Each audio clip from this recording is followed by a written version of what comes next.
हमारे YouTube channel आलोक विद्याकुल में आप लोगों का स्वागत है। देखिए, आज हम जो साइंस बताने वाले हैं, जो कि आपका एग्जाम में 5 नंबर के ये सवाल आपसे पूछा जाता है। ओम का नियम को सत्यापन करें।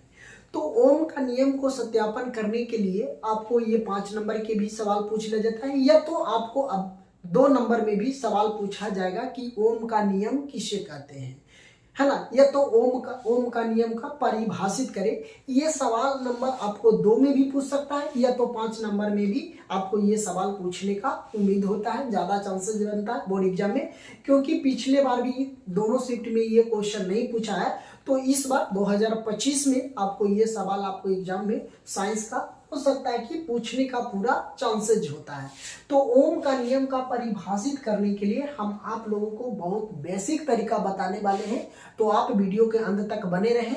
अगर वीडियो के अंत तक बने रहेंगे तो हम आपको इसको चित्र के माध्यम से समझाने का प्रयास करेंगे, जो कि चित्र यहाँ पे आप लोगों को दिखाई पड़ रहा होगा। जो चित्र हम आपको यहाँ बताए हैं, इस चित्र के माध्यम से आप आसानी से एग्जाम में लिख सकते हैं कि आपको चित्र का फिगर भी बता देंगे बनाने का, तो आप आसानी से क्या कर लेंगे, बना भी लेंगे। आप वहां डिफिनीशन भी आराम से दे सकते हैं।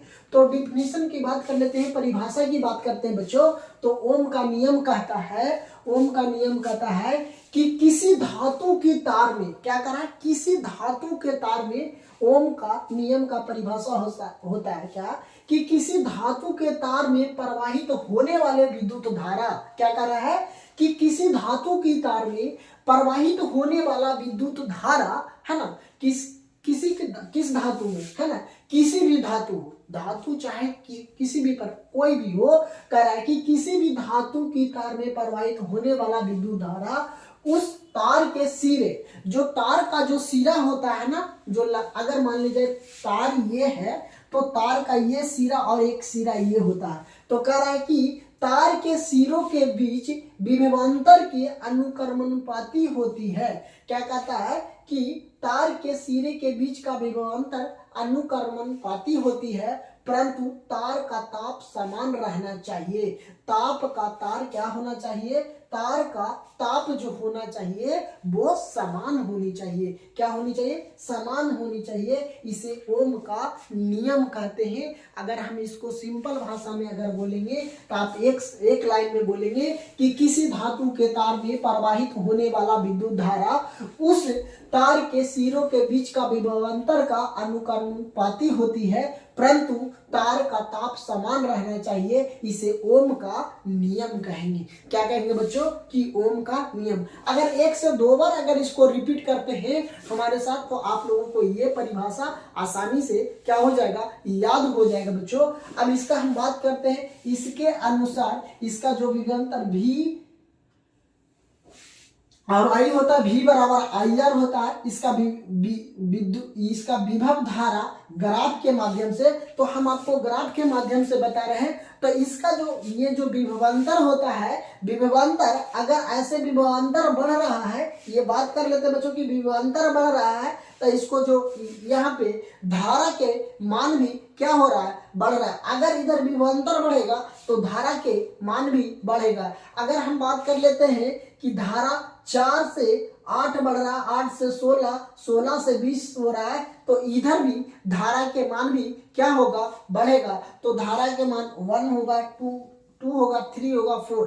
तो इधर नीचे में क्या धारा बढ़ रहा है, तो ऊपर में क्या हो रहा है, विभवांतर बढ़ रहा है ना। ये कहने का मतलब हो रहा है कि बच्चों कि धारा जब भी बढ़ेगा तो विभवांतर भी क्या होगा, बढ़ेगा।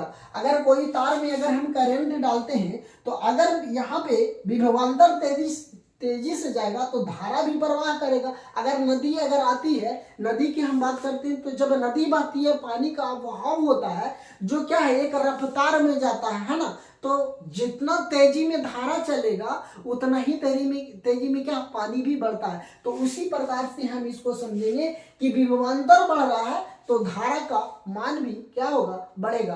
तो आपको ये फिगर आपको बना लेनी होगी।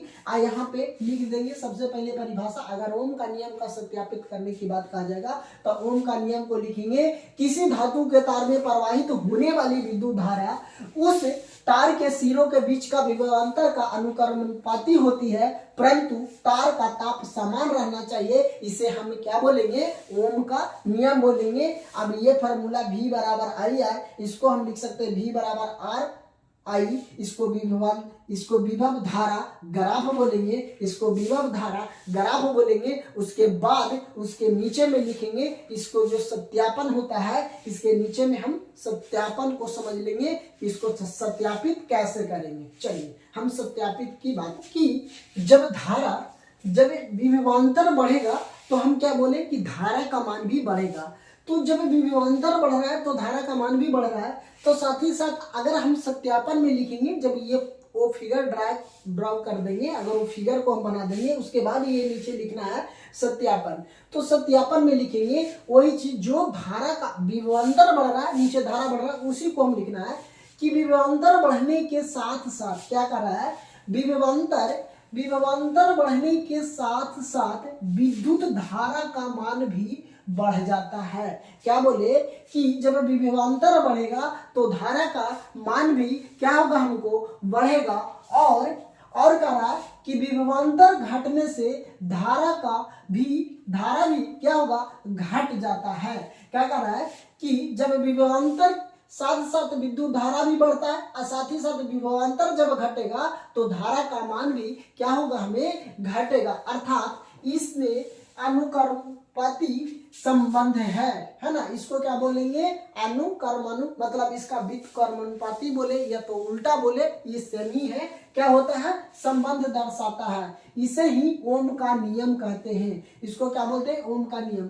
अब हम प्रतिरोधकता समझते हैं बच्चों कि प्रतिरोधकता, अगर आप उतना लिखते हैं या सत्यापन में तो आपको ये सत्यापित हो जाता है। इसे प्रतिरोधकता लिखेंगे कि प्रतिरोधकता चाल का वह गुण है जिससे क्या कर रहा है, प्रतिरोधक चालक का वह गुण है जिससे वह अपने से होकर प्रवाहित होने वाले विद्युत धारा की प्रवाह का विरोध करता है। क्या कर रहा है? प्रतिरोधकता चाल का वह गुण है जिससे वह अपने से होकर के प्रवाहित होने वाला विद्युत धारा को प्रवाह का विरोध करता है। उसे हम क्या बोलेंगे? चालक के इस गुण को प्रतिरोधकता कहते हैं। क्या बोलेंगे? प्रतिरोधकता बोलेंगे। प्रतिरोधकता कहने का अर्थ यह है कि प्रतिरोधक चाल का वह गुण है जिससे वह अपने से होकर प्रवाहित होने वाला विद्युत धारा का प्रवाह का विरोध करता है।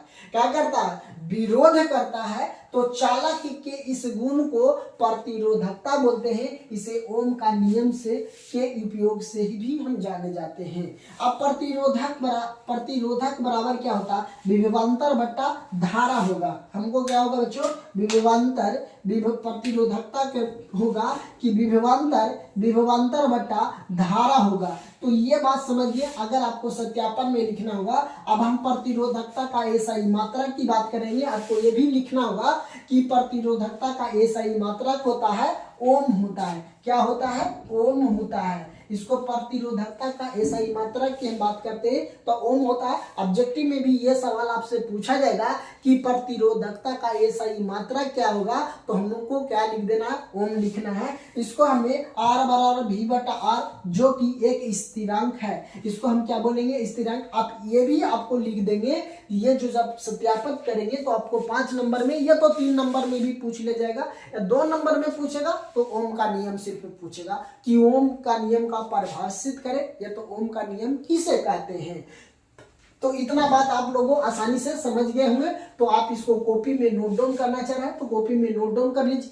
इसी टाइप का सवाल जो भी ऑब्जेक्ट होगा, हमें जो 2 नंबर में पूछा जाएगा, 5 नंबर में पूछा जाएगा, वो सवाल हम आप लोगों को बताने का प्रयास करते हैं बच्चों, ताकि आप लोगों को आसानी से समझ में आ जाए। आप एग्जाम में आसानी से इसको क्या कर सकते हैं? लिख सकते हैं। तो आई होप ये वीडियो आप लोगों को पसंद आया होगा। अगर वीडियो पसंद आया होगा तो चैनल पे नए हैं तो चैनल को सब्सक्राइब कर लीजिए, ऑल नोटिफिकेशन में रखिए, ताकि जो भी वीडियो हम आप लोगों को बीच लाए वो सबसे पहले आप तक नोटिफिकेशन जाए। तो आप सबसे पहले चेक करें और अपने दोस्तों के साथ ये वीडियो जरूर शेयर कीजिए।